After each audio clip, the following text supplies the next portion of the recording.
En el instante en que vi su reflejo en la pantalla de su portátil, vistiendo la camisa de rayas azules que le había planchado hacía solo 3 días, supe que mi mundo acababa de hacerse 1.000.000 de pedazos. Pero lo que Enrique no sabía era que yo ya había empezado a recoger cada uno de los fragmentos, lista para cortarle con ellos. Mis manos temblaban mientras miraba la pantalla, observando a esa desconocida moverse con naturalidad por lo que parecía la habitación de un hotel. Su pelo oscuro caía en cascada sobre el cuello de la camisa de mi marido, la camisa que le había comprado para nuestro aniversario, la camisa que todavía olía a mi perfume de cuando le abracé para despedirme en el aeropuerto. Beatriz, ¿me estás escuchando? La voz de Enrique atravesó mi estado de shock. Su rostro llenó la pantalla del portátil con esa sonrisa ensayada que ahora me daba cuenta de que no había visto de forma genuina en meses. Detrás de él, la mujer, joven, guapa, completamente relajada, desapareció en lo que supuse que era el baño. Te escucho, susurré, con la voz firme a pesar del huracán que se formaba en mi pecho. 23 años de matrimonio, 23 años creyendo en nosotros, en él, en la vida que habíamos construido juntos. Todo se desmoronaba en el espacio de 30 segundos. El Congreso se está alargando esta noche, así que puede que mañana no pueda llamar, continuó, ajustando ligeramente su posición. Al fondo, vislumbré unas sábanas arrugadas y una segunda copa de vino en la mesilla de noche. Las pruebas estaban por todas partes, y ni siquiera tenía la decencia de ocultarlas bien. Fue entonces cuando tomé la decisión que lo cambiaría todo. No iba a gritar, no iba a llorar, no iba a suplicar explicaciones ni a ponerme a su merced como una esposa rota y desesperada. Iba a hacer algo completamente diferente, algo que le haría entender exactamente qué se sentía al ver cómo toda tu existencia es arrancada de raíz sin previo aviso. Que pases buena noche, cariño, dije, con una voz dulce como la miel envenenada. Te quiero. Yo también te quiero, Bea. Nos vemos a la vuelta. La pantalla se quedó en negro y, en el reflejo del portátil, vi a una mujer que apenas reconocía. Sus ojos eran fríos, calculadores y, por primera vez en 23 años, completamente libres. Enrique no tenía ni idea de que la mujer a la que acababa de mentir había pasado los últimos 15 años trabajando como perito contable forense, especializada en descubrir fraudes financieros. No tenía ni idea de que ella tenía acceso a cada una de sus cuentas, a cada inversión, a cada activo oculto que él creía haber escondido con tanta astucia. Y, desde luego, no tenía ni idea de que ella llevaba 6 meses documentando discretamente su comportamiento sospechoso, siguiendo su instinto incluso cuando intentaba convencerse a sí misma de que estaba siendo paranoica. Al cerrar el portátil, sentí algo que no había sentido en años. Un propósito frío y calculador. Enrique quería jugar, de acuerdo. Pero estaba a punto de descubrir que había estado jugando con la mujer equivocada todo este tiempo. Antes de continuar, por favor escribe en los comentarios desde qué país estás viendo este video. Nos encanta saber desde dónde nos sintoniza nuestra familia global. Y si es tu primera vez en este canal, por favor, suscríbete. Tu apoyo nos ayuda a traer aún más épicas historias de venganza y vida. Disfruta de la narración. 3 días antes, yo había sido la esposa perfecta. El tipo de mujer que se levantaba a las 5 de la mañana para asegurarse de que el café de Enrique estuviera listo exactamente como a él le gustaba.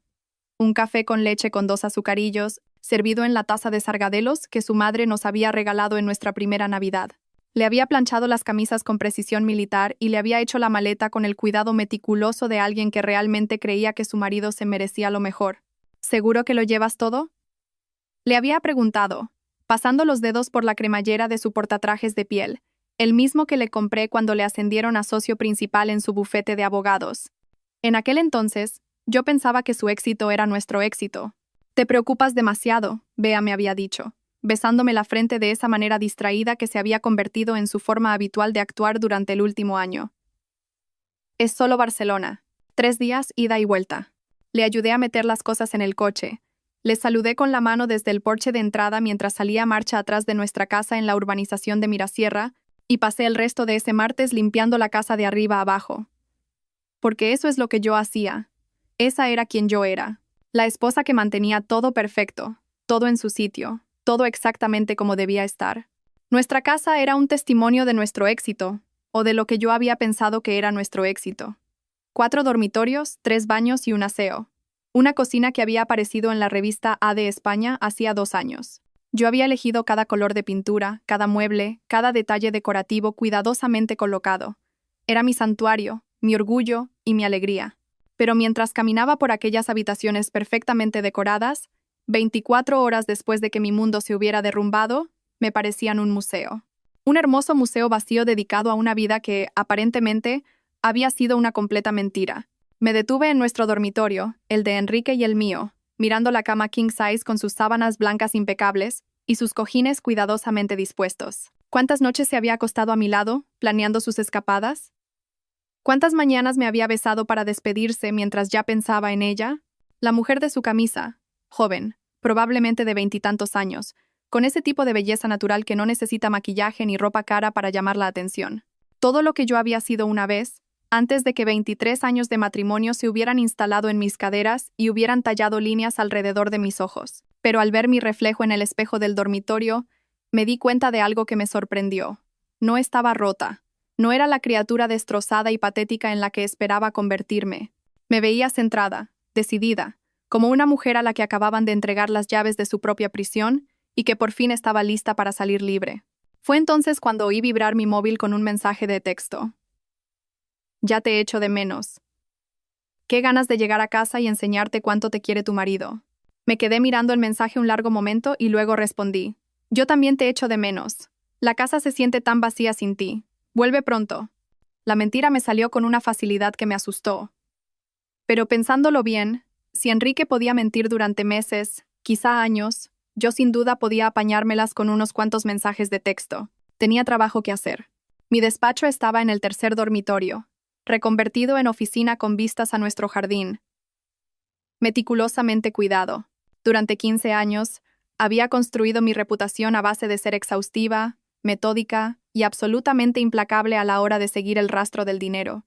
Había ayudado a abogados a descubrir millones de euros en activos ocultos, había rastreado transacciones fraudulentas que abarcaban varios países, y había construido casos que metieron a delincuentes de guante blanco entre rejas, pero nunca había investigado a mi propio marido. Empecé por lo obvio. Nuestras cuentas conjuntas, los extractos de las tarjetas de crédito, los registros telefónicos. Enrique era listo, pero no lo suficiente como para ocultárselo todo a alguien que se dedicaba a esto profesionalmente. En 2 horas, había construido una cronología que me revolvió el estómago. Los viajes de negocios habían empezado hacía 18 meses. Congresos repentinos de un día para otro, reuniones de última hora con clientes en ciudades que nunca le había oído mencionar. Siempre pagados por el bufete, siempre con explicaciones perfectamente razonables. Pero cuando cotejé los cargos de su tarjeta de crédito con sus supuestos itinerarios, la imagen se volvió nítida. Cenas caras para 2 en ciudades donde decía haber estado en reuniones todo el día. Cargos del servicio de habitaciones de hoteles que triplicaban lo que una persona pediría. Compras en tiendas de ropa de mujer, joyerías, lencerías, todo cuidadosamente espaciado, nunca lo suficiente como para levantar sospechas de forma individual, pero que juntos formaban un patrón innegable.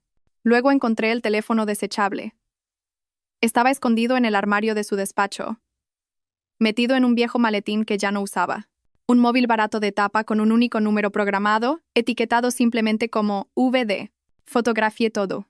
El teléfono, el recibo de compra que encontré arrugado en el cajón de su escritorio, el registro de llamadas que mostraba docenas de conversaciones en los últimos 8 meses. Luego, lo volví a colocar todo exactamente como lo había encontrado y fui a prepararme una taza de té. Mis manos ya no temblaban. Mientras estaba sentada en la isla de nuestra cocina, bebiendo un té Earl Grey de la vajilla de porcelana que mi madre nos había regalado para la boda, empecé a trazar un plan. Comenzó como una idea vaga, un susurro de posibilidad en el fondo de mi mente. Pero a medida que pasaban las horas y profundizaba en el engaño de Enrique, ese susurro se convirtió en un rugido. Él se creía muy listo. Creía que se había casado con una ama de casa ingenua y dependiente que se derrumbaría a la primera señal de problemas. No tenía ni idea de que la mujer a la que había estado traicionando era la misma que había ayudado a la UDEF a rastrear una trama de malversación que abarcaba 3 continentes. No sabía que ella había pasado una vez 6 meses reconstruyendo minuciosamente registros financieros que habían sido destruidos deliberadamente, o que tenía una red de contactos en la banca, la investigación y las fuerzas del orden que le debían favores importantes. Y lo más importante, no tenía ni idea de que todo lo que él poseía en nuestra casa, nuestras inversiones, nuestra riqueza cuidadosamente acumulada, estaba a punto de convertirse en un arma para su propia destrucción. Para cuando llegó el jueves por la noche, tenía pruebas suficientes para hundir a Enrique en cualquier juzgado de familia del país. Pero mientras miraba la montaña de documentos esparcidos por mi escritorio, me di cuenta de que no era suficiente. Ni de lejos. Un divorcio me daría la mitad de todo, claro, pero también le daría a él la otra mitad, y le permitiría marcharse para empezar de cero con su noviecita. Saldría magullado, dañado económicamente, pero al final libre para construir una nueva vida con la mujer que había robado la mía. Eso no era justicia. Eso era solo un negocio. No. Lo que Enrique se merecía era algo mucho más personal, mucho más completo. Necesitaba entender lo que se sentía al ver cómo te arrancan de raíz todo aquello en lo que crees, sin previo aviso. Necesitaba experimentar el mismo shock devastador, la misma aplastante revelación de que toda su vida se había construido sobre mentiras. Y yo iba a darle exactamente eso. El viernes por la mañana conduje hasta el centro de Madrid para visitar a una vieja amiga. Victoria Valdés dirigía una agencia de investigación privada que se especializaba en lo que ella llamaba discreción doméstica, ayudando a mujeres adineradas a documentar las infidelidades de sus maridos con el tipo de pruebas irrefutables que se sostenían en los tribunales. Beatriz dijo, abrazándome en el vestíbulo de su elegante edificio de oficinas. ¿Cuánto tiempo? Aunque me temo que esto no es una visita social. Victoria y yo habíamos trabajado juntas en varios casos a lo largo de los años. Ella hacía el trabajo de campo mientras yo me encargaba de la parte forense financiera. Hacíamos un buen equipo y, lo que es más importante, confiaba en ella plenamente. Necesito tu ayuda, dije, sin más. Y necesito que sea completamente extraoficial. Una hora más tarde, había contratado a Victoria para que vigilara a Enrique durante su próximo viaje de negocios, previsto para la semana siguiente. También contraté a su socio, un ex guardia civil llamado Miguel García, para que hiciera una investigación completa de los antecedentes de cualquier persona con la que Enrique hubiera estado en contacto durante el último año. Sabes, dijo Victoria mientras yo firmaba los contratos, en 30 años que llevo en esto, nunca he tenido una clienta que pareciera tan serena. La mayoría de las mujeres están destrozadas cuando llegan a mí. La mayoría de las mujeres no son peritos contables forenses, repliqué. Ella se rió, pero pude ver la preocupación en sus ojos. Solo prométeme que no estás planeando nada peligroso. He visto a demasiadas mujeres inteligentes tomar decisiones estúpidas cuando están furiosas. No estoy furiosa, dije, y me di cuenta de que era verdad. La rabia incandescente de la primera noche se había cristalizado en algo mucho más frío, mucho más enfocado. Soy metódica. Esa tarde, hice 3 paradas más. Primero, al despacho de mi abogado, donde actualicé discretamente mi testamento y establecí un fideicomiso que protegería mis bienes personales en caso de divorcio. Segundo, a mi banco, donde abrí una nueva cuenta a mi nombre de soltera y transferí el dinero justo para darme una total independencia financiera. Tercero, a un trastero en las afueras de la ciudad, donde alquilé una unidad climatizada a nombre de soltera de mi madre. Para cuando Enrique llamó esa noche para ver cómo estaba, yo estaba preparada. ¿Qué tal por Barcelona?, pregunté, acomodándome en la cama con una taza de té y un libro que en realidad no estaba leyendo. Aburridísimo, dijo, y pude oír el agotamiento ensayado en su voz. El cliente está siendo difícil, y estas declaraciones se están alargando mucho más de lo esperado. Puede que tenga que quedarme un día más. No te preocupes, cariño, dije. Tómate todo el tiempo que necesites. Yo estoy aquí, echándote de menos. Yo también te echo de menos, Bea. Más de lo que imaginas. La convicción en su voz era casi impresionante. Si no hubiera sabido la verdad, me habría creído cada palabra. Enrique, dije justo antes de que colgara. ¿Sí? Te quiero.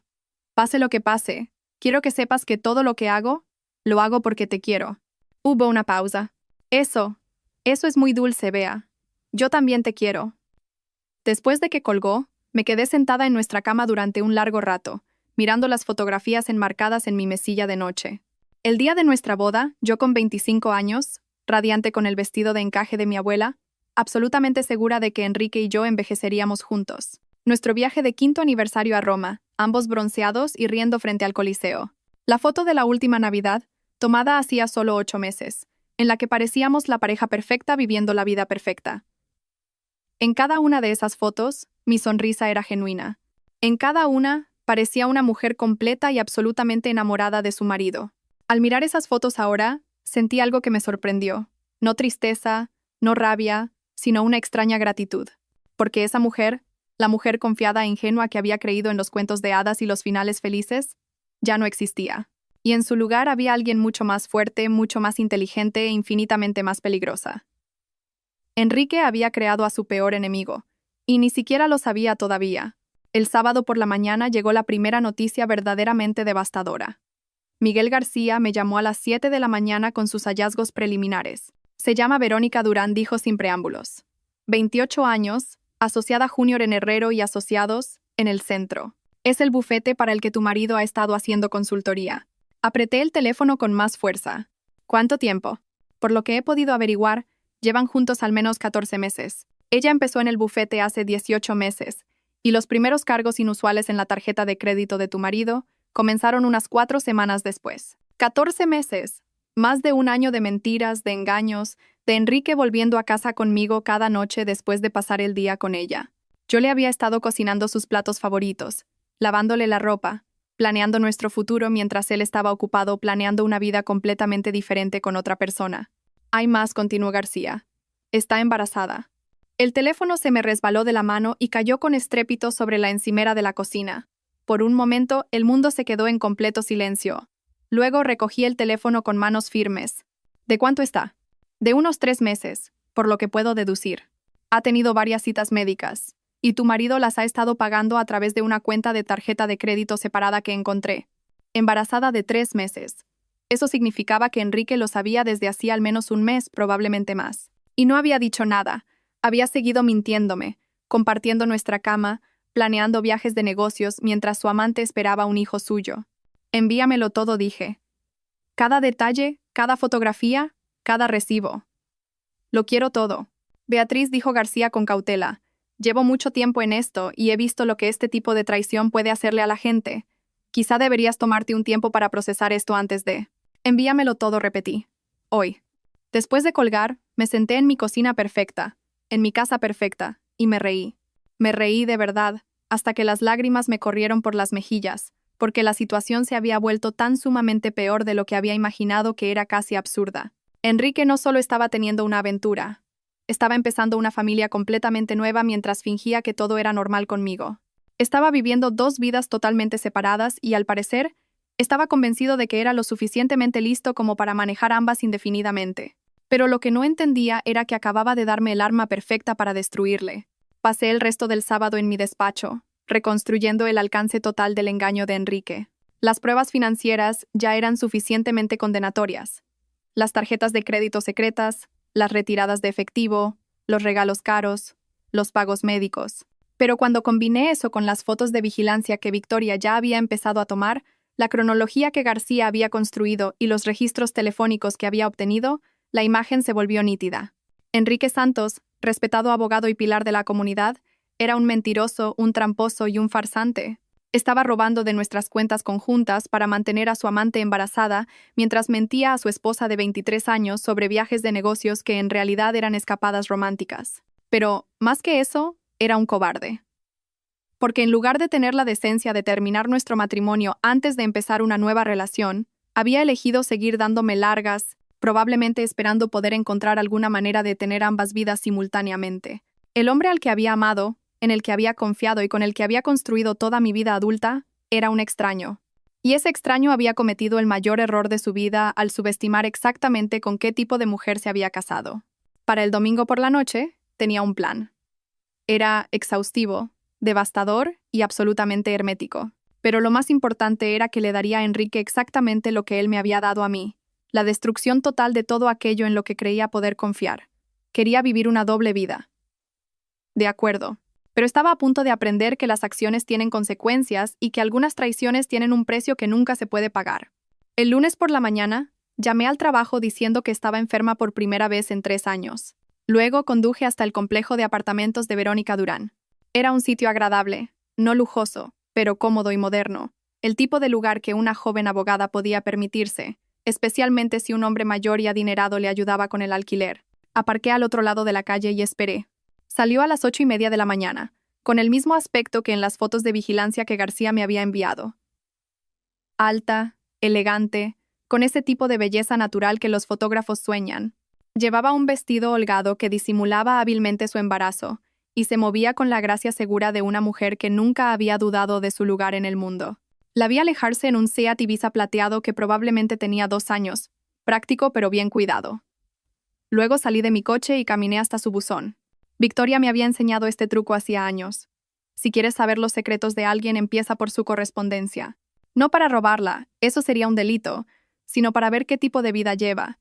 Facturas médicas, extractos de tarjetas de crédito, suscripciones, recibos de suministros. El correo cuenta una historia que los perfiles de redes sociales nunca contarán. Verónica Durán vivía por encima de sus posibilidades. Eso quedaba claro por la pila de extractos de tarjetas de crédito y avisos de impago visibles a través de las ranuras de su buzón. También recibía correspondencia de una clínica de fertilidad del centro, confirmando lo que García ya había descubierto. Pero lo que me llamó la atención fue una carta de una inmobiliaria de lujo, del tipo que gestiona propiedades de millones de euros, no apartamentos para asociadas junior.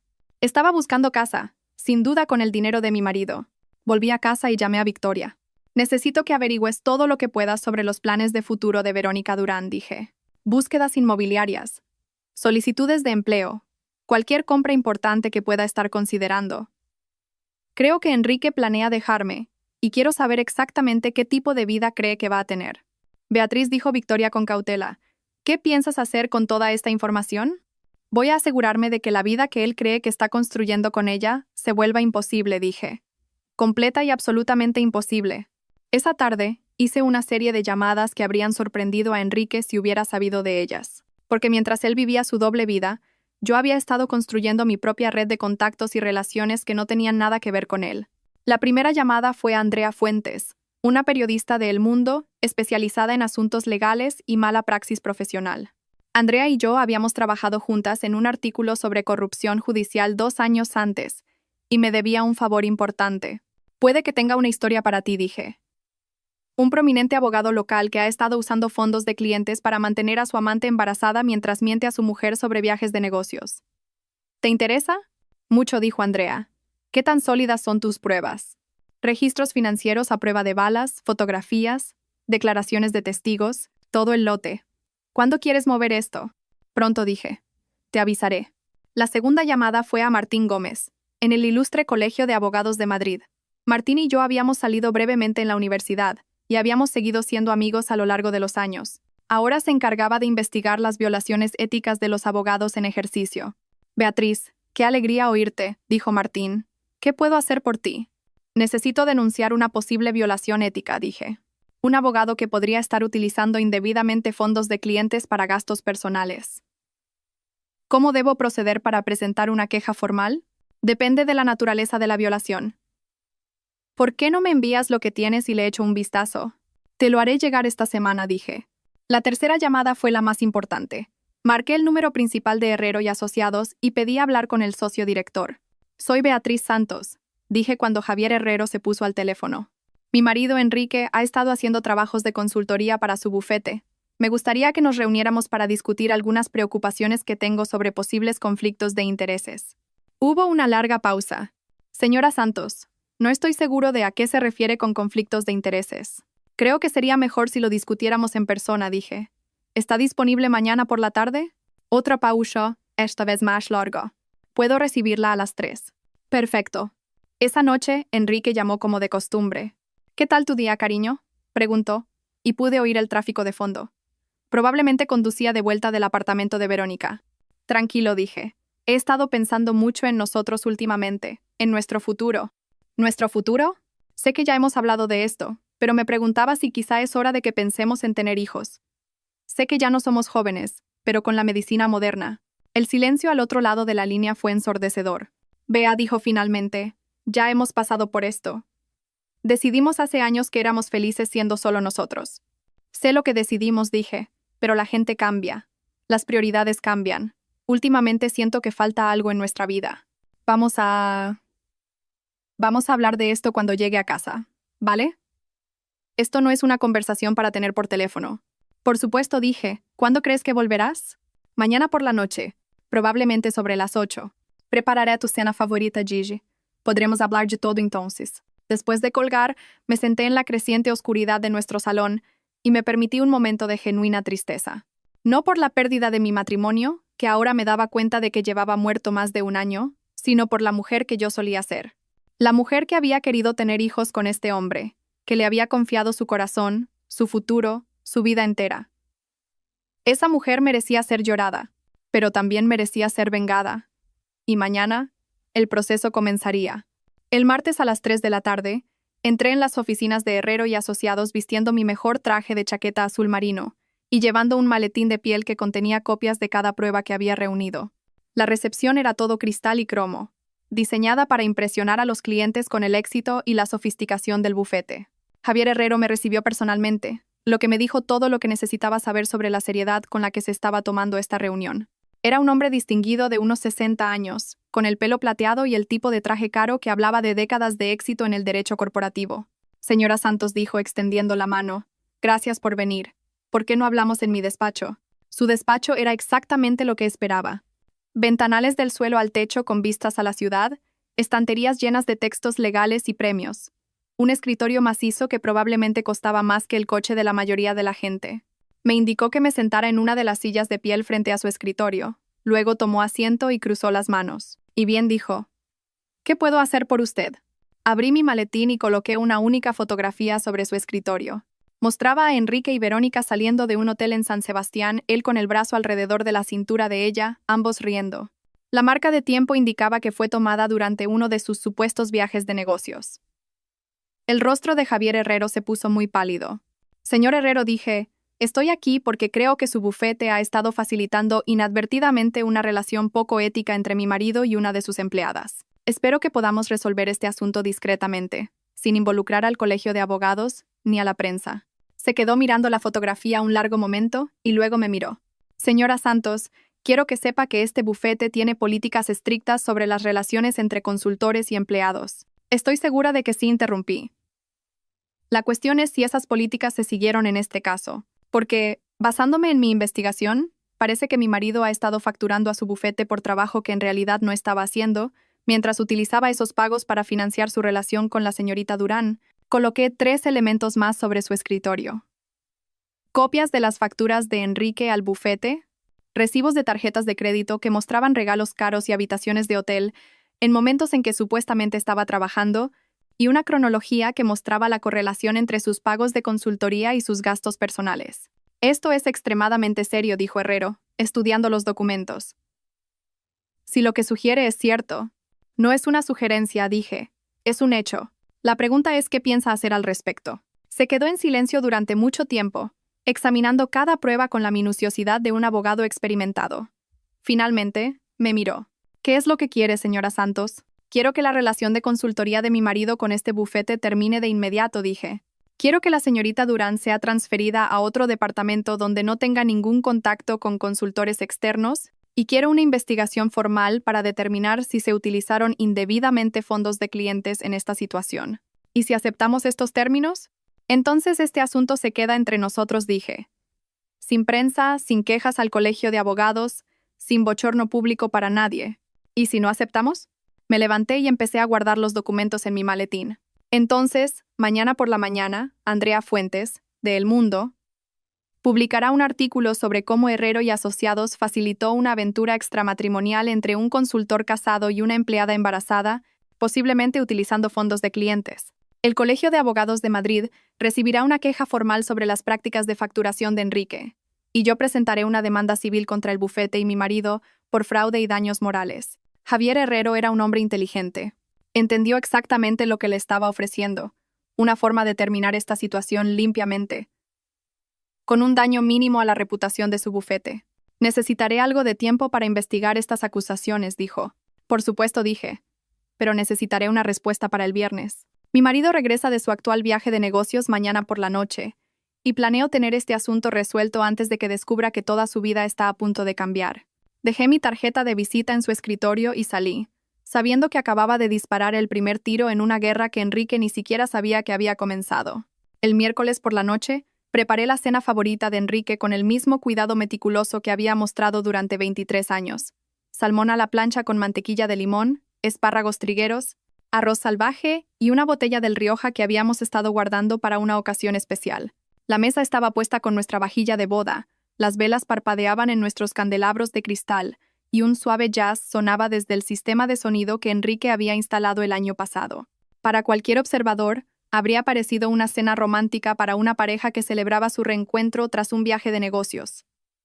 Pero yo no estaba celebrando. Estaba oficiando el funeral de mi matrimonio, y quería que fuera perfecto. Enrique llegó a las 7:45 de la tarde, 15 minutos antes de lo que había prometido. Entró por la puerta con su habitual torrente de energía, gritando mi nombre mientras dejaba su portatrajes y su maletín del portátil en el vestíbulo. Algo huele increíble, dijo, encontrándome en la cocina, dando los toques finales a nuestros platos. Me besó en la mejilla, y percibí el leve aroma de un perfume que no era el mío aferrado a su camisa. «Bienvenido a casa», dije, sonriéndole. «¿Qué tal Barcelona?» «Agotador», dijo, aflojándose la corbata, pero productivo. Finalmente resolvimos el caso Brown, así que el cliente está contento. La mentira salió de su boca con tal fluidez que casi admiré su habilidad. Si no lo supiera, si no hubiera visto las fotografías de él y Verónica en el mercado de la Brexa en San Sebastián justo ayer, me habría creído cada palabra. «Me alegro mucho», dije. «¿Por qué no vas a lavarte mientras termino de preparar la cena?» 20 minutos después, estábamos sentados uno frente al otro en la mesa de nuestro comedor. La suave luz de las velas proyectaba sombras en su rostro mientras me contaba elaboradas historias sobre reuniones que nunca habían ocurrido y clientes que nunca había conocido. Entonces dijo, cortando su salmón, «Mencionaste algo por teléfono sobre los niños. Eso fue inesperado». «¿Lo fue?», dije tomando un sorbo de vino. «He estado pensando mucho últimamente sobre lo que quiero de la vida, sobre lo que me haría verdaderamente feliz». «Pensé que eras feliz», dijo, y por primera vez oí una nota de genuina preocupación en su voz. «¿No eres feliz, Bea?» Dejé mi copa de vino y lo miré directamente. 23 años de matrimonio, y estaba a punto de terminarlo todo con una sola pregunta. «Enrique», dije, «si pudieras tener la vida que quisieras, sin consecuencias ni limitaciones, ¿cómo sería?» Se detuvo con el tenedor a medio camino de la boca. «Es una pregunta extraña. Sígueme la corriente», dije. «¿Seguirías eligiendo la vida que tenemos ahora? Esta casa, este matrimonio, esta rutina que hemos construido juntos». «Claro que sí», dijo, pero sus ojos no acababan de encontrarse con los míos. «¿Por qué preguntas algo así?» «Porque últimamente me he estado preguntando si quizá ambos nos hemos estado conformando», dije. «Si quizá hemos estado tan cómodos con lo que tenemos que no hemos sido honestos sobre lo que realmente queremos». El silencio se extendió entre nosotros como un abismo. Enrique dejó su tenedor y extendió la mano sobre la mesa para tomar la mía. «Beatriz, me estás asustando un poco», dijo. «¿De dónde viene todo esto?» Este era el momento de la verdad. Todavía podía echarme atrás, fingir que esta conversación nunca había ocurrido. Volver a ser la esposa perfecta que nunca hacía preguntas difíciles. En lugar de eso, retiré mi mano y cogí mi teléfono. «Tuve una conversación interesante con Javier Herrero ayer», dije, desplazándome por mis fotos hasta que encontré la que quería. «Me enseñó unas fotos que pensé que te resultarían interesantes». Coloqué el teléfono sobre la mesa entre nosotros, mostrando la fotografía de Enrique y Verónica saliendo del hotel en San Sebastián. El color se le fue de la cara tan rápido que por un momento me preocupó de verdad que pudiera desmayarse. «Beatriz», empezó. «No», dije, levantando la mano. «No insultes mi inteligencia tratando de justificar esto. Celo de Verónica. Celo del embarazo. Celo del apartamento que has estado pagando. Las facturas médicas, las joyas, todo». Se quedó mirando la fotografía durante lo que pareció una eternidad. Luego levantó lentamente los ojos para encontrarse con los míos. «¿Desde cuándo lo sabes?», preguntó en voz baja. «¿Importa?», dije. «La pregunta es ¿qué pasa ahora?». Lo que siguió fue quizás la conversación más surrealista de toda mi vida. Enrique, enfrentado a pruebas innegables de su traición, pareció desinflarse como un globo pinchado. El abogado seguro y exitoso con el que había estado casada durante más de 2 décadas fue reemplazado por un hombre que parecía perdido, confundido y de repente muy viejo. «No se suponía que pasara», dijo, mirando sus manos. «Vero y yo. Quiero decir, cuando empecé a hacer consultoría para Herrero, ella solo fue asignada para ayudarme con mis casos. Pasábamos mucho tiempo trabajando juntos, hablando de derecho, de la vida». «Es brillante, Beatriz. Realmente brillante». «Estoy segura de que lo es», dije, mi voz firme a pesar de la rabia que crecía en mi pecho. «Háblame del embarazo». Hizo una mueca como si le hubiera golpeado. «Me lo dijo hace 2 meses. No fue planeado. Ninguno de los dos lo esperaba». «Pero te alegraste», dije. No era una pregunta. «Sí», susurró. «Que Dios me perdone, sí». Cuando me lo dijo, lo primero que sentí fue alegría. Una alegría total y abrumadora. Y fue entonces cuando empezaste a mirar propiedades. Levantó la cabeza de golpe. «¿Cómo?» «Te lo he dicho, Enrique, lo sé todo». La pregunta que necesito que respondas es esta. ¿Pensabas contármelo alguna vez? ¿O ibas a seguir viviendo esta doble vida indefinidamente? Durante mucho tiempo no respondió. Las velas seguían parpadeando, el jazz seguía sonando, y la cena que había pasado horas preparando se enfriaba en nuestros platos. Iba a decírtelo, dijo finalmente. Solo que… no sabía cómo. Llevamos tanto tiempo juntos, Beatriz. Toda nuestra vida adulta. Seguía pensando que quizá podría encontrar una manera de hacer que esto funcionara sin destruir todo lo que hemos construido. ¿Qué pensabas exactamente que iba a pasar? Pregunté. ¿Ibas a mantenerme como tu esposa mientras jugabas a las casitas con tu novia embarazada? ¿Ibas a dividir tu tiempo entre dos familias y de alguna manera convencerte de que eso era justo para alguien? No lo sé, dijo, y por primera vez su voz se quebró. No sé en qué estaba pensando. Solo sabía que la amaba y amaba la idea de tener un hijo con ella, pero tampoco podía soportar la idea de perderte por completo. Bueno, enhorabuena, dije, levantándome y empezando a recoger la mesa. Has conseguido perdernos a las dos. ¿Qué quieres decir?, preguntó, siguiéndome a la cocina. Me volví para mirarlo, sosteniendo los platos de nuestra vajilla de boda. Quiero decir que la carrera de Verónica Durán en Herrero y Asociados terminó ayer por la tarde, junto con tu contrato de consultoría. El rostro de Enrique se puso blanco. ¿De qué estás hablando? Tuve una reunión muy productiva con Javier Herrero, dije, colocando los platos en el fregadero con deliberado cuidado. Se quedó bastante consternado al saber que uno de sus consultores había estado facturando por trabajo que no estaba haciendo mientras mantenía una aventura con una de sus asociadas junior. Aparentemente, usar los recursos de la empresa para facilitar relaciones extramatrimoniales va en contra de la política del bufete. No puedes, Beatriz. No puedes hacer esto. Es mi carrera, mi reputación. ¿Tu reputación? Me reí, un sonido áspero y desconocido incluso para mis propios oídos. Enrique, tu reputación murió en el momento en que decidiste empezar a vivir una mentira. Yo solo la estoy haciendo pública. ¿Qué quieres?, preguntó, y pude ver el pánico creciendo en sus ojos. Dinero, la casa. Te daré lo que quieras en el divorcio. Esto no va sobre el divorcio, dije. Esto va sobre las consecuencias. Durante 23 años, he sido tu esposa, tu compañera, tu mayor apoyo. He puesto tu carrera primero, tus necesidades primero, tu felicidad primero. Y a cambio, me has convertido en una tonta. Pasé a su lado hacia el salón, y él me siguió como un perro perdido. ¿Puedo arreglarlo?, dijo desesperadamente. Terminaré con Verónica. Haré lo que quieras. Solo, por favor. No destruyas mi carrera por esto. ¿Terminar con Verónica? Me volví para mirarlo. Enrique, está embarazada de tu hijo. No puedes simplemente terminar y fingir que nada de esto ha pasado. Podemos encontrar una solución. Apoyaré al bebé económicamente, pero no tengo por qué estar involucrado. Puedo elegir mi matrimonio por encima de… dije, levantando la mano. Solo deja de hablar. ¿Te oyes a ti mismo? Estás hablando de abandonar a tu novia embarazada y a tu hijo no nacido para salvar un matrimonio que ya has destruido. ¿En qué clase de hombre te convierte eso? Se quedó de pie en nuestro salón, rodeado de 23 años de recuerdos compartidos y decisiones conjuntas. Y por primera vez desde que lo conocía, parecía completamente perdido. No lo sé, susurró. Ya no sé qué clase de hombre soy. El jueves por la mañana recibí una llamada que lo cambió todo. Estaba sentada en mi despacho repasando los últimos detalles de los arreglos financieros que había estado haciendo cuando sonó mi teléfono. El identificador de llamadas mostraba un número que no reconocí. ¿Señora Santos? La voz era joven, femenina y temblaba de emoción. Soy Verónica Durán. Creo que tenemos que hablar. Había estado esperando esta llamada, pero aún así me provocó una sacudida de adrenalina. Buenos días, señorita Durán. ¿Qué puedo hacer por usted? Necesito verla, dijo, en persona.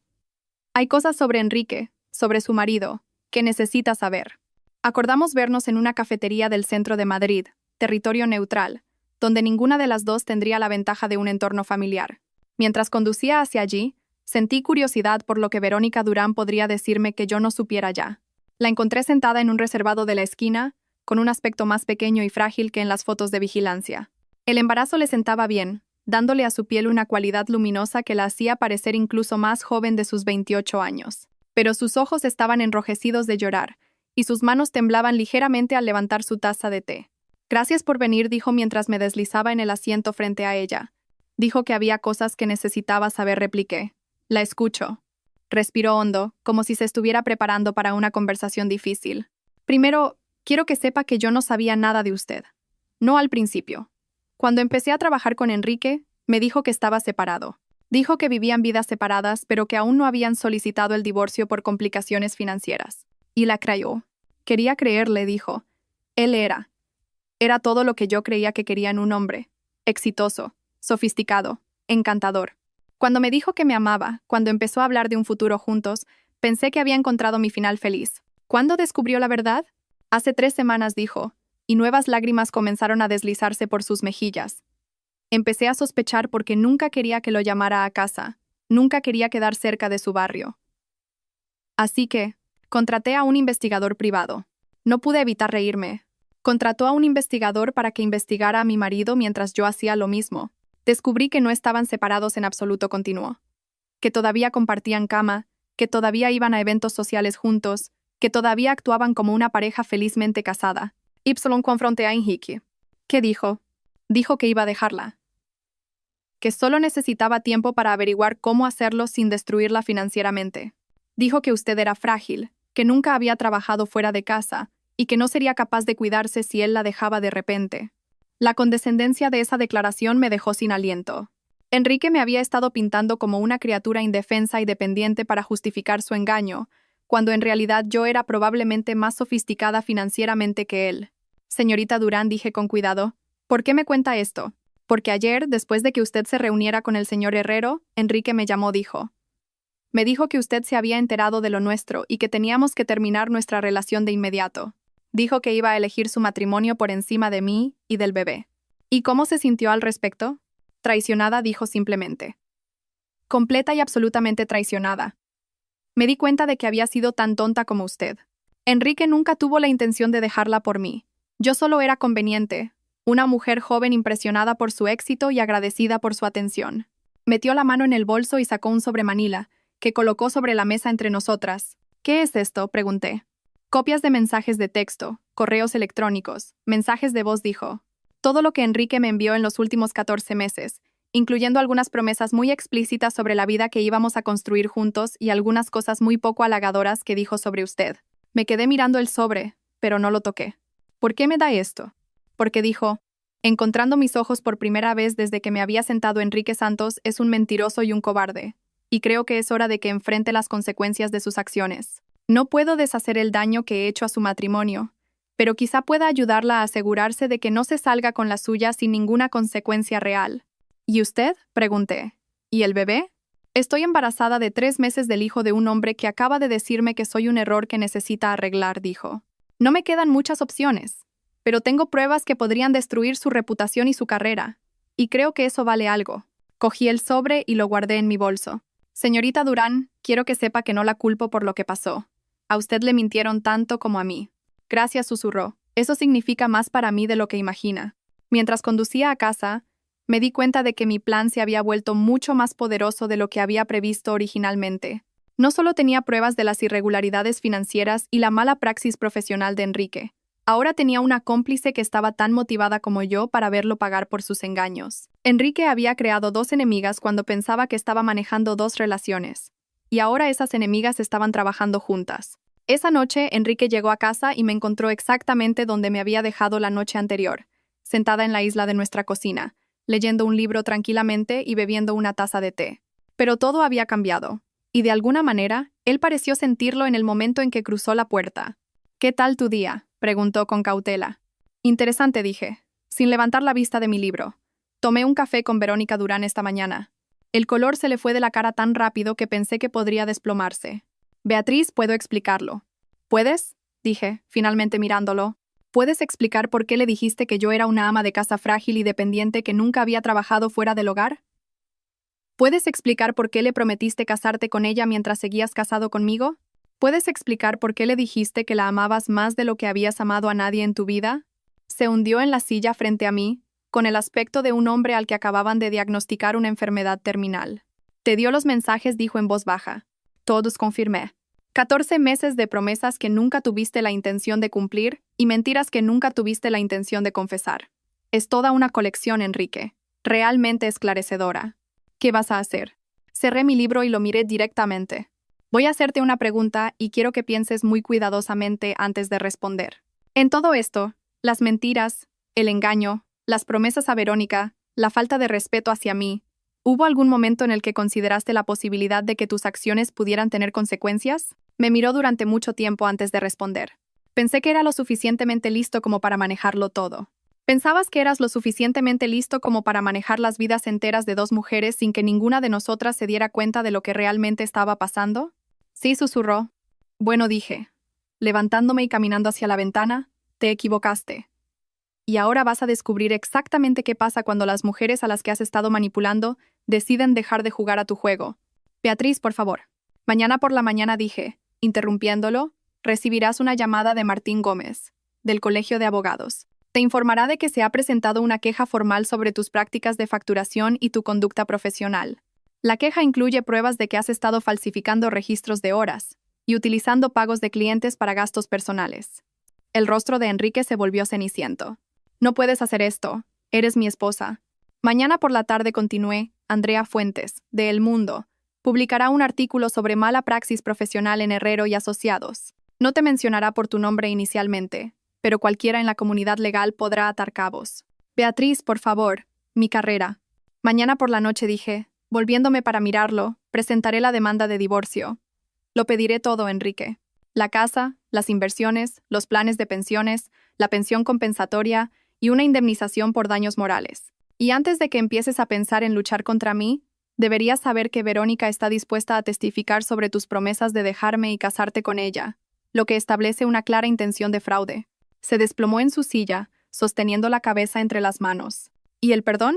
¿Y los 23 años de matrimonio? ¿No significa nada para ti? ¿Y la lealtad? Repliqué. ¿Y los votos que me hiciste? ¿Y los 23 años que pasé construyendo una vida con alguien que aparentemente solo me estaba usando como un comodín mientras averiguaba lo que realmente quería? Nunca quise hacerte daño. Pero me hiciste daño, dije. Me hiciste daño cada día durante 14 meses. Cada vez que mentías sobre a dónde ibas. Cada vez que volvías a casa y fingías amarme mientras planeabas un futuro con otra persona. Cada vez que me hacías sentir que me estaba volviendo loca por notar que algo iba mal. No solo me engañaste, Enrique. Me hiciste dudar de mi propia percepción de la realidad. Así que esto es venganza. No dije. Estos son consecuencias. La venganza sería emocional, desordenada y, en última instancia, autodestructiva. Esto es simplemente el resultado natural de las decisiones que tomaste. Decidiste vivir una mentira, y ahora esa mentira se está derrumbando a tu alrededor. Fui a la encimera de la cocina y cogí un juego de llaves de coche que no eran mías. Son de Verónica, dije, colocándolas sobre la mesa frente a él. Me pidió que te las diera. Aparentemente, has estado pagando las cuotas de su SEAT. ¿A dónde va?, preguntó. Vuelve a Sevilla a vivir con su hermana mientras decide sus próximos pasos. Quería que te dijera que no vuelvas a contactarla. Nunca. ¿Y el bebé? ¿Qué pasa con el bebé, Enrique? Le dejaste claro que me elegías a mí por encima de ella y de tu hijo. Así que ella ha elegido criar a tu hijo sin ti. Enhorabuena. Has conseguido abandonar a tu familia antes incluso de que naciera. Se quedó mirando las llaves durante un largo rato. Luego me miró con los ojos llenos de lágrimas. Sé que me odias ahora, dijo. Pero quiero que sepas que sí te quise. Te quiero. Lo que pasó con Verónica no cambia eso. Tienes razón, dije. No lo cambia, lo revela. Porque el amor no es solo un sentimiento, Enrique. Es una elección que haces cada día. Es elegir ser honesto incluso cuando la verdad es difícil. Es elegir ser fiel incluso cuando se presenta la tentación. Es elegir proteger a la persona con la que has comprometido tu vida, incluso cuando significa sacrificar algo que quieres. Fui hasta la puerta y luego me volví para mirarlo una última vez. Durante 14 meses, elegiste a Verónica por encima de mí cada día. Elegiste mentirme, engañarme, arriesgar todo lo que habíamos construido juntos por una relación con una mujer que tiene edad para ser nuestra hija. Elegiste hacerle promesas que nunca tuviste la intención de cumplir.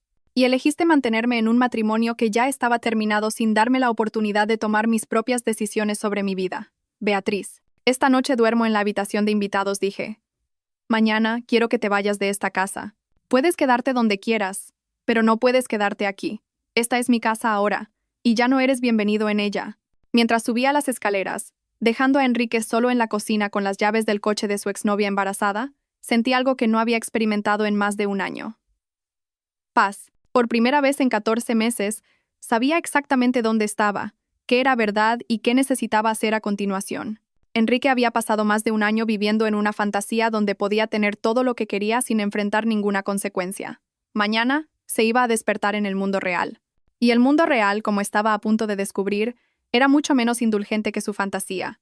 El viernes por la mañana llegó como el amanecer de una nueva era. Me desperté en la habitación de invitados a las 6 de la mañana sintiéndome más descansada que en meses. Por primera vez desde aquella devastadora videollamada, sabía exactamente lo que me deparaba el futuro. Y aunque no era el futuro que había planeado, era enteramente mío.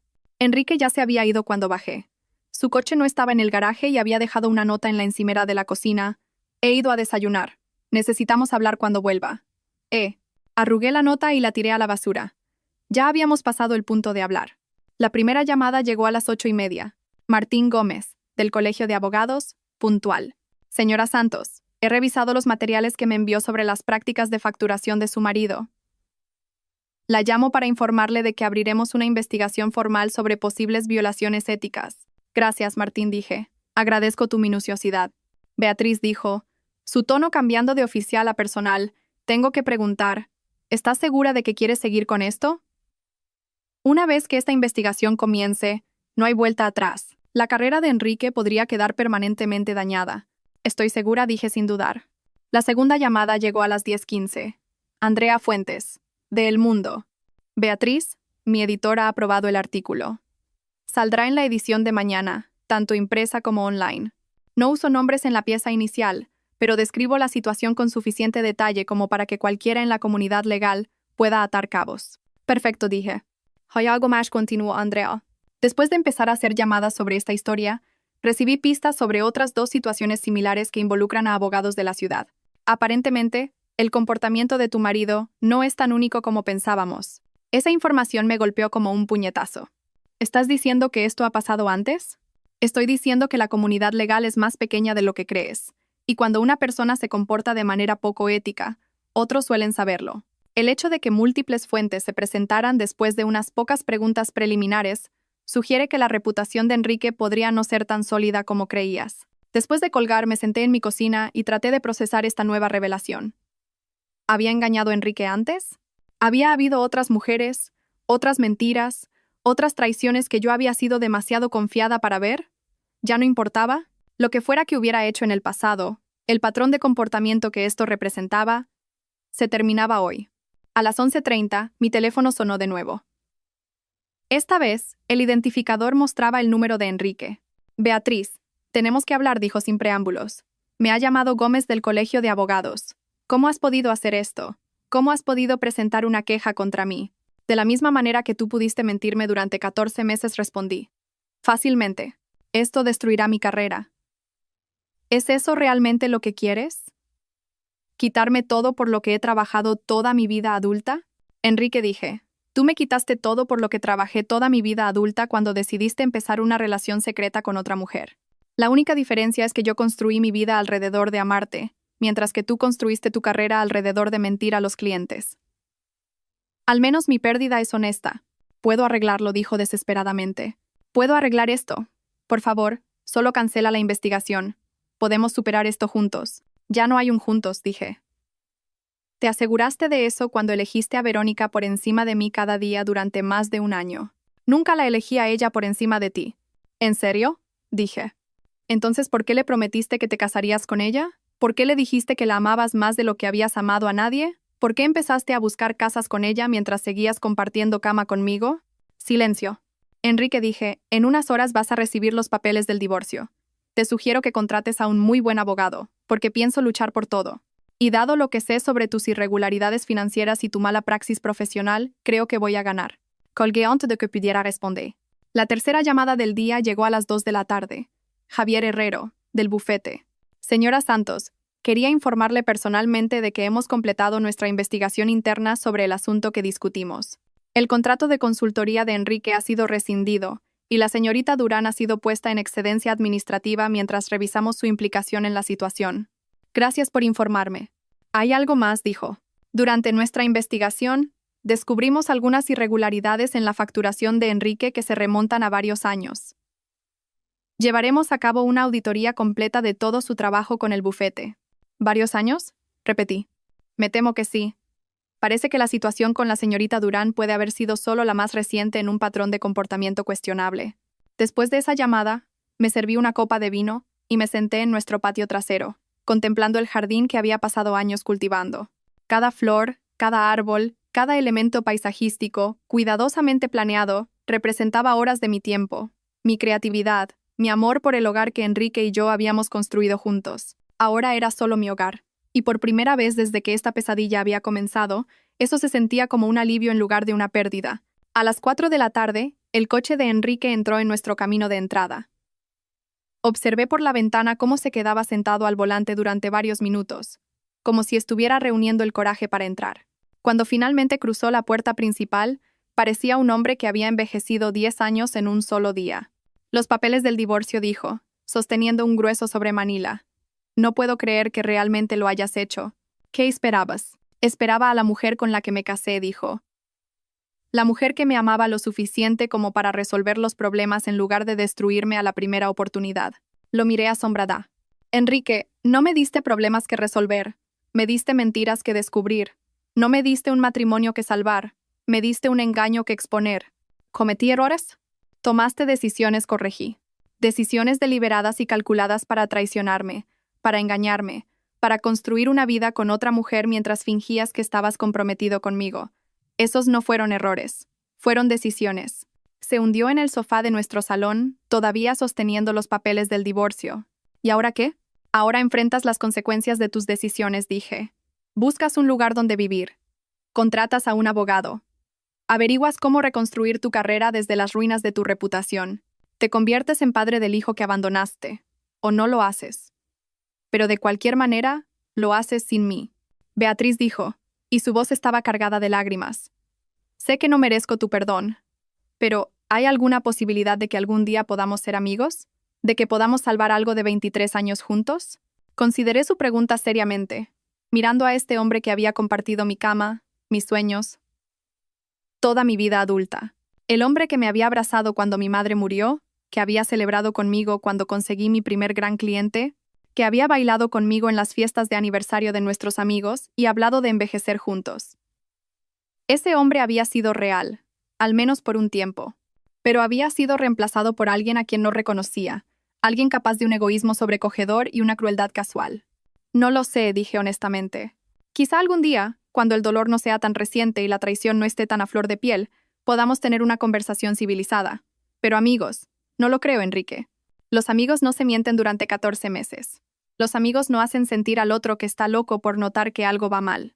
Los amigos no abandonan a novias embarazadas para salvar matrimonios que ya han destruido. Asintió lentamente, como si esperara esa respuesta. Haré algunas maletas y me quedaré en un hotel esta noche, dijo. Haré arreglos para recoger el resto de mis cosas cuando no estés aquí. Probablemente sea lo mejor, asentí. Cuando se levantó para irse, se volvió hacia mí una última vez. Realmente te quise, Beatriz. Sé que ya no lo crees, pero es verdad. Sé que lo hiciste, dije. Pero el amor sin respeto, sin honestidad, sin fidelidad, no es realmente amor en absoluto, es solo sentimiento. Y el sentimiento no es suficiente para construir una vida. Después de que se fue, caminé por nuestra casa, mi casa, y comencé el proceso de reclamarla. Quité las fotos de la boda, guardé los recuerdos de nuestra vida juntos y empecé a planear cómo redecoraría los espacios que habían sido nuestros para hacerlos completamente míos. Por primera vez en 23 años, era completamente libre de tomar mis propias decisiones, perseguir mis propios sueños, construir mi propio futuro. Y aunque esa libertad había llegado a un precio terrible, finalmente estaba lista para abrazarla. Enrique me había dado el mayor regalo posible, aunque nunca lo entendería. Me había devuelto a mí misma. 6 semanas después, estaba en el vestíbulo de los juzgados, esperando que comenzara la vista de mi divorcio. El proceso legal había avanzado con una rapidez sorprendente, en gran parte porque la abogada de Enrique le había aconsejado no oponerse a mis demandas. Con la investigación del Colegio de Abogados en curso y los artículos de seguimiento de El Mundo generando una atención significativa en la comunidad legal, luchar contra mí en los tribunales solo habría creado más escrutinio público que no podía permitirse. Verónica Durán también estaba allí, sentada en un banco cerca de las ventanas. Su embarazo ahora era claramente visible bajo su sencillo vestido negro. Nos habíamos convertido en aliadas inesperadas durante el último mes y medio, unidas por nuestra experiencia compartida del engaño de Enrique. Hoy testificaba sobre sus promesas de divorciarse de mí y casarse con ella, lo que ayudaría a establecer la indemnización por daños morales que yo buscaba. ¿Cómo te encuentras?, le pregunté, sentándome a su lado. Nerviosa, admitió. Pero lista. Quiero que esto termine. ¿Has sabido algo, Jill? Sacudió la cabeza. Ni una palabra desde el día que le dijiste que me mudaba a Sevilla. ¿Y tú? Envió flores en lo que habría sido nuestro aniversario, dije. Sin nota. Solo flores. Las tiré. Enrique llegó puntualmente a la hora programada, con aspecto demacrado y derrotado. Había perdido peso, y su traje caro parecía colgarle. El hombre seguro y exitoso con el que me había casado había desaparecido, reemplazado por alguien que parecía no haber dormido bien en semanas. Su abogada, una mujer de rostro afilado llamada Patterson, intentó una última negociación antes de que entráramos en la sala. Señora Santos dijo, mi cliente está dispuesto a ofrecerle el 60% de todos los activos, más una pensión compensatoria durante 10 años. A cambio le pide que retire su cooperación con la investigación del Colegio de Abogados. Ni siquiera necesité consultar con mi propio abogado. Number. Señora Santos, por favor, sea razonable. Básicamente está pidiendo todo. Estoy pidiendo lo que legalmente me corresponde según la ley española, dije, que es la mitad de nuestros bienes gananciales, más una indemnización por daños morales, más una pensión compensatoria basada en el estilo de vida al que me acostumbré durante nuestro matrimonio. La investigación del Colegio de Abogados es un asunto completamente aparte. La vista en sí fue misericordiosamente breve. Enrique había decidido no oponerse al divorcio, así que fue principalmente una cuestión de formalizar la división de bienes y establecer los pagos de la pensión. Pero cuando Verónica subió al estrado para describir las promesas de Enrique, el alcance total de su engaño quedó claro, incluso para la jueza. El señor Santos prometió divorciarse de su esposa y casarse conmigo, testificó. Su voz firme, a pesar de su evidente incomodidad. Me dijo repetidamente que me amaba más de lo que había amado a nadie, y que íbamos a construir una vida juntos. Me ayudó a buscar casas, habló de nuestros futuros hijos, e hizo planes detallados para nuestra boda. Cuando me quedé embarazada, inicialmente expresó alegría, y habló de lo emocionado que estaba por ser padre. ¿Y cuándo cambiaron esas promesas?, preguntó mi abogado. Cuando su esposa descubrió nuestra relación, dijo Verónica. De repente, afirmó que nunca había tenido la intención de dejarla, que yo había malinterpretado sus intenciones y que nuestra relación era un error que debía corregirse. La jueza, una mujer severa de unos 60 años, miró a Enrique con evidente desaprobación. Señor Santos, ¿se opone a alguna parte de este testimonio? La abogada de Enrique le susurró algo y él negó con la cabeza. No, señoría. Muy bien, dijo la jueza. Basándome en las pruebas presentadas, considero que el señor Santos incurrió en un patrón deliberado de engaño que causó un significativo daño moral tanto a su esposa como a la señorita Durán. Señora Santos, se le concede el 75% de todos los bienes gananciales, una pensión compensatoria de 8.000 euros al mes durante 15 años y 50.000 euros en concepto de daños morales. Sentí una oleada de satisfacción, pero no era el placer vengativo que había esperado. Era algo más tranquilo, más profundo. Era la satisfacción de la justicia servida, de las cuentas finalmente saldadas. Después de la vista, Enrique se me acercó en el pasillo. Espero que estés satisfecha, dijo, con la voz amarga. De hecho, lo estoy, respondí. Por primera vez en más de un año siento que el universo vuelve a tener sentido. Has destruido mi vida. No, Enrique, dije. Tú destruiste tu propia vida. Yo solo me negué a dejar que destruyeras la mía en el proceso. Se alejó sin decir una palabra más, y me di cuenta de que probablemente esa era la última conversación que tendría con mi exmarido. Verónica y yo salimos juntas del juzgado, hacia una tarde de primavera brillante que se sentía llena de posibilidades. ¿Qué harás ahora?, preguntó cuando llegamos a nuestros coches. Estoy pensando en montar mi propia empresa de peritaje contable forense, dije, especializada en casos como el nuestro, ayudando a mujeres que sospechan de la infidelidad financiera de sus maridos a obtener las pruebas que necesitan. Suena perfecto, dijo. Ayudarías a mucha gente. ¿Y tú? Mi hermana me ha ofrecido ayuda con el bebé, dijo. Y estoy pensando en volver a estudiar, quizá hacer un MBA. Empezar de cero en un campo completamente diferente. Nos abrazamos para despedirnos, dos mujeres que habían sido enemigas hasta que nos dimos cuenta de que en realidad éramos víctimas del egoísmo del mismo hombre. Mientras conducía a casa, a mi casa, que ahora era verdadera, legal y completamente mía, pensé en la mujer que había sido 6 semanas atrás. Esa mujer había creído en los finales felices, en el poder del amor para superar cualquier obstáculo, en la bondad fundamental del hombre con el que se había casado. Esa mujer había desaparecido, pero la mujer que la había reemplazado era más fuerte, más inteligente e infinitamente más libre. Un año después, estaba sentada en mi nueva oficina, revisando los registros financieros de una clienta cuyo marido había estado ocultando activos durante 3 años.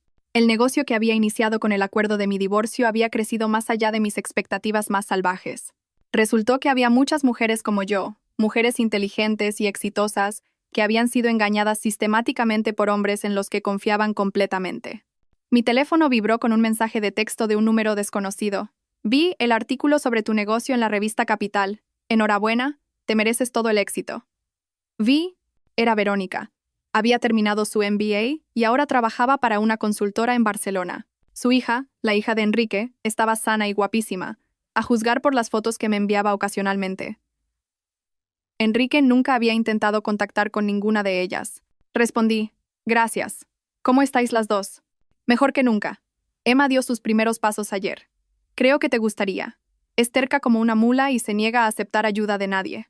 Sonreí, reconociendo la descripción de una niña que ya mostraba signos de la fuerza que necesitaría para navegar por un mundo que no siempre había sido amable con su madre. Llegó otro texto. ¿Has sabido algo de Enrique últimamente? De hecho, sí. A través de los mentideros profesionales, sabía que el Colegio de Abogados le había suspendido la licencia durante 2 años. La investigación de El Mundo había destapado un patrón de irregularidades en la facturación que se remontaba a casi una década, y varias otras mujeres se habían presentado con historias de relaciones inapropiadas. Enrique trabajaba ahora como asistente legal en un pequeño bufete en Valladolid, tratando de reconstruir su reputación caso por caso. Está vivo, respondí.